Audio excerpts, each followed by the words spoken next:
Janagalam news కి స్వాగతం. రోజు గవర్నర్ గారి ప్రసంగంలో బడ్జెట్ సంబంధించిన ప్రసంగంలో గవర్నర్ గారు ప్రసంగిస్తున్నప్పుడు గత ప్రభుత్వంలో ఉన్న నాయకులు వారి సభ్యులు చాలా హుందాగా గవర్నర్ గారు ప్రభుత్వం తరపున ఆయన సందేశాన్ని తీసుకెళ్తున్నప్పుడు వారు చేసింది ఏమాత్రం సబబుగా లేదు. గవర్నర్ గారు గత నెల రోజులుగా ఆయన ఆరోగ్య పరిస్థితి బాగా లేకపోయినా కానీ కంటిన్యూస్గా తీవ్ర జ్వరంతో బాధపడుతున్నప్పటికీ కూడా ఆయన ప్రత్యేకించి వచ్చి ఆయన ఈ రోజుని చాలా ఘనంగా చాలా బలంగా ఈ మెసేజ్ని ఇచ్చినందుకు ముందుగా గవర్నర్ గారికి మా ప్రత్యేక ధన్యవాదాలు.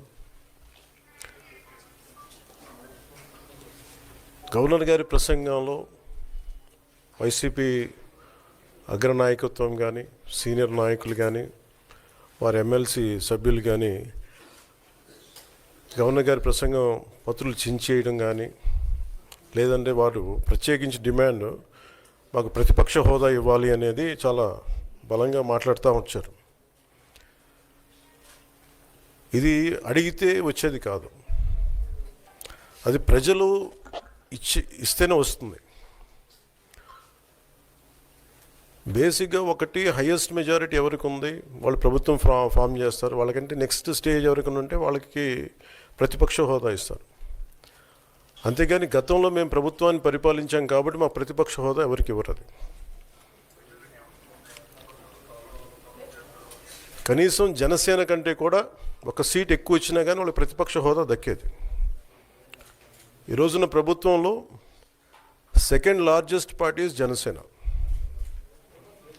దాన్ని ప్రజల దృష్టికి తీసుకొద్దాం. వైసీపీ నాయకులు వాళ్ళు చేస్తుంది ఏంటంటే మాకు ప్రతిపక్ష హోదా ఇస్తే తప్ప మేము అసెంబ్లీలో అడుగు పెట్టాం లేదంటే ప్రసంగాలను అడ్డుకుంటాం అని ఇది సరైన మెసేజ్ బయటికి వెళ్దు. ఇది రైట్కు సరైన విధానం కూడా కాదు.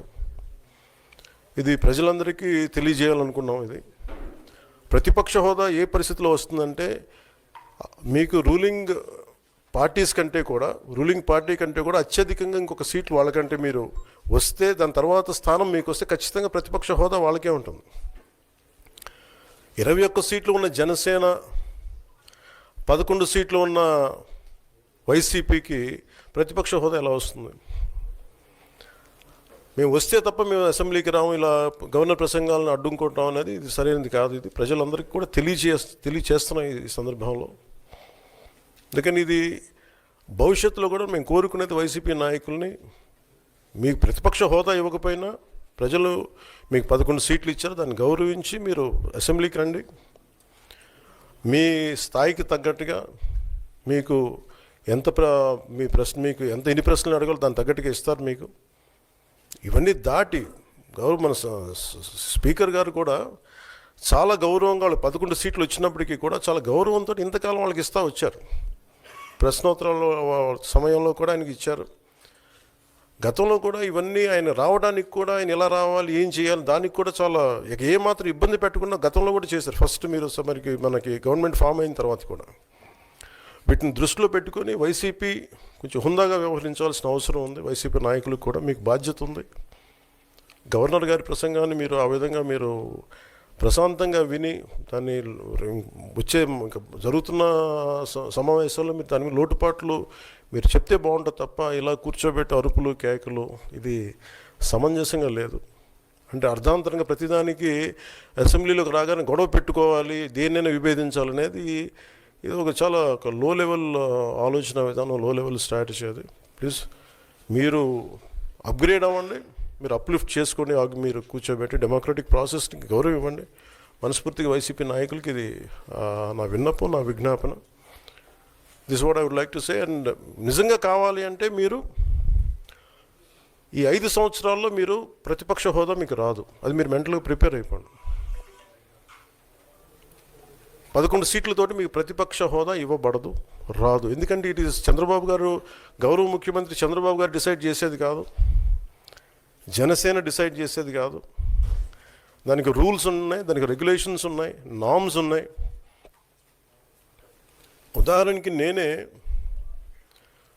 ప్రభుత్వం, మన కేంద్ర ప్రభుత్వం ఫార్మేషన్కి మేము వెళ్ళినప్పుడు పార్లమెంటరీ లీడర్ని ఎన్నుకోవాలి మనం కూర్చున్నప్పుడు, ఎన్డీఏ పక్ష నాయకుడు ఎన్నుకోవాలనుకున్నప్పుడు నేను నాయకుల స్థాయిలో నేను కూర్చున్నాను. అదే నేను ఇక్కడ మంత్రిగా ప్రమాణ స్వీకారం చేసేటప్పటికి నన్ను ప్రధానమంత్రి గారి పక్కన నన్ను కూర్చోబెట్టలా. ధోని డిప్యూటీ సీఎం అయినప్పటికీ కూడా అది మంత్రి హోదానే కాబట్టి తిరిగి నన్ను మంత్రులందరూ పక్కనే కూర్చోబెట్టారు తప్ప ప్రత్యేకంగా నన్ను అక్కడ కూర్చోబెట్టలేదు. They are very specific rules and regulations నడుస్తాయి. ఉదాహరణకి పొద్దున కూడా స్పీకర్ గారు ఎదురొస్తే, నేను అసెంబ్లీలోకి అడుగు పెడతా ఉంటే స్పీకర్ గారు ఎదురొచ్చారు. మనకి వచ్చి ఆయన కూడా ఆయనతో పాటు రండి అని వెళ్తుంటే ముందుకు తీసుకెళ్తుంటే నాకు అనిపించింది, సార్ ఇది డిప్యూటీ సీఎంకి ప్రోటోకాల్ ఉండదు, ఓన్లీ ముఖ్యమంత్రి గారు, స్పీకర్, మనకు కౌన్సిల్లో ఉండే చైర్మన్ ఆయనే మీరు చేయాల్సింది తప్ప ఇది మేము ఉండేది కాదని చెప్పి నేనే వెళ్ళిపోయాను. ఎందుకంటే మేమే ప్రోటోకాల్స్ బ్రేక్ ఎందుకు చేయమంటే మాకు లేని ప్రోటోకాల్ మేము అడగం. అలాగే వైసీపీ నాయకత్వం కూడా గుర్తించాల్సింది, ఇది మీకు హోదా ఇవ్వబడదు. ఇది చంద్రబాబు గారు ఆప్ చేస్తేనే కాదు, ఇది ఎవరు ఆప్ చేసింది కాదు, మీకు ప్రజలు మీకు ఇవ్వలేదు. మీకు అది మీరు దృష్టిలో పెట్టుకొని మీరు ప్రవర్తించాల్సింది మనస్ఫూర్తిగా నేను వారిని కోరుకున్నాను. అంతేగాని వారిని ఎక్కడ అవమానం పరచాలని కానీ వారిని తగ్గించాలని కానీ లేదు. 175 సీట్లు కేవలం 11 సీట్లే ఇచ్చారు వాళ్ళకి. ఆ దృష్టిలో పెట్టుకొని ప్రవర్తించవలసిందిగా మనస్ఫూర్తిగా వారికి కోరుకుంటూ మీకు తెలియజేసుకున్నాను. Thank you.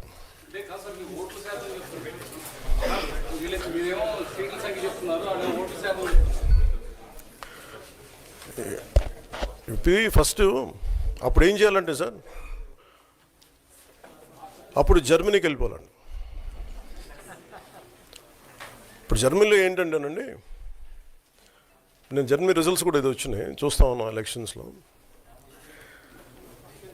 25% వచ్చిన హైయెస్ట్ పర్సంటేజ్ ఆఫ్ వచ్చిన ఓటుకి ఇన్ని ఎంపీస్, ఇంత అసెంబ్లీ స్థానాలు ఉంటాయి వాళ్ళకి. 5% మించి తక్కువ వస్తే 5% ఓట్లు మిగతా వాళ్ళు పంచుకుంటారు. మనకు అలాంటి బెనిఫిట్ మనకు లేదు కాబట్టి మన రాజ్యాంగంలో లేదు. వాళ్ళు మంకుపట్టు పడితే they are free to go to Germany. Thank you.